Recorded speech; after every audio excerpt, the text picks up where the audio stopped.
There is something society never tells you about illness, about chronic pain, about the body that no longer works the way it used to. They call it limitation. They call it tragedy.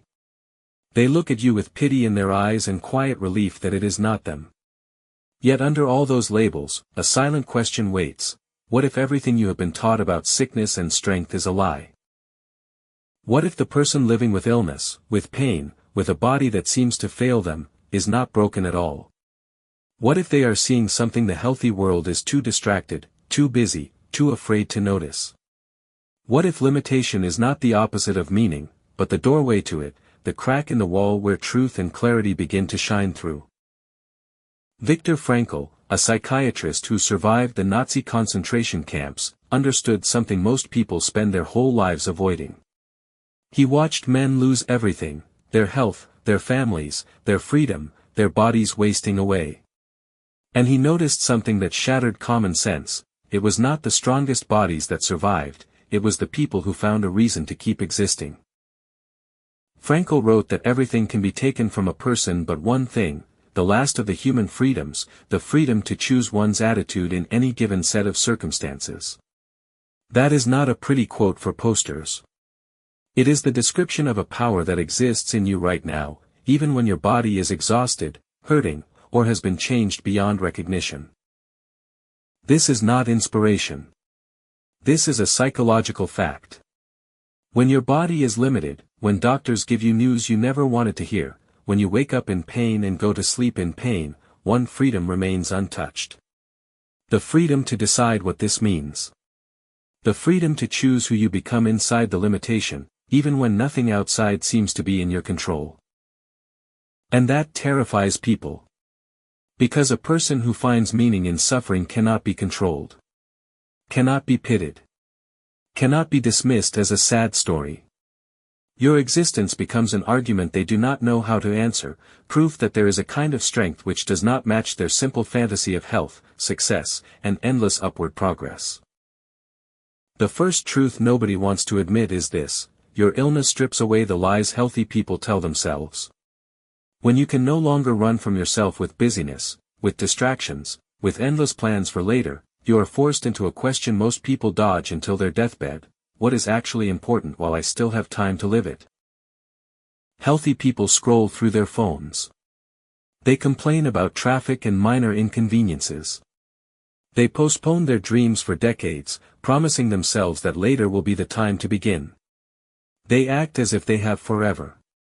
You know you do not. And that knowing is not a curse. It is a brutal, luminous clarity that most humans never achieve. The second truth is that your body's limitation reveals your soul's capacity. Frankl called this the defiant power of the human spirit.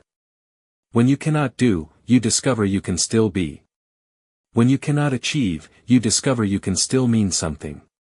When the world measures worth by productivity, you become living proof that a human being is more than a functioning machine. This is why society does not know what to do with you. You break their equation.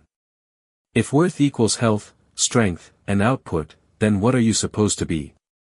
But you know the answer they are afraid to hear: you are someone who has been forced to search for what they are too comfortable, too distracted, and too frightened to even start looking for.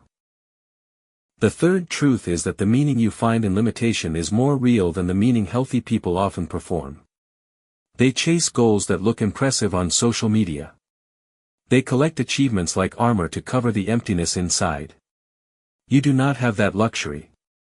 Every moment of meaning you create is earned, chosen, and rooted in reality rather than performance. When you decide that today matters even though it hurts, that is not positive thinking. That is existential courage. When you choose to love someone even though your body is failing, that is not weakness or naivety. That is the purest form of human strength, a quiet heroism that rarely gets applause but changes every life it touches.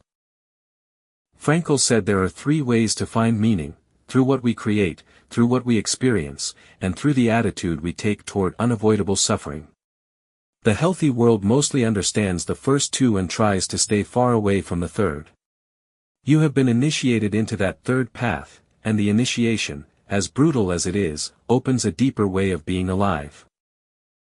The fourth truth is that your presence challenges everyone around you. When you show up with grace, when you refuse to be defined only by your diagnosis, when you find moments of joy inside the pain, you become a mirror. People see you and unconsciously ask themselves whether they could do that, whether they carry that same strength somewhere inside. Some will turn away because the mirror is too bright. Some will pity you because pity feels safer than respect.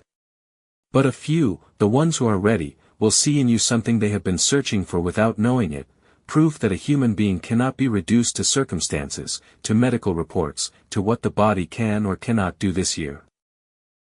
You are not your diagnosis. You are not your list of limitations.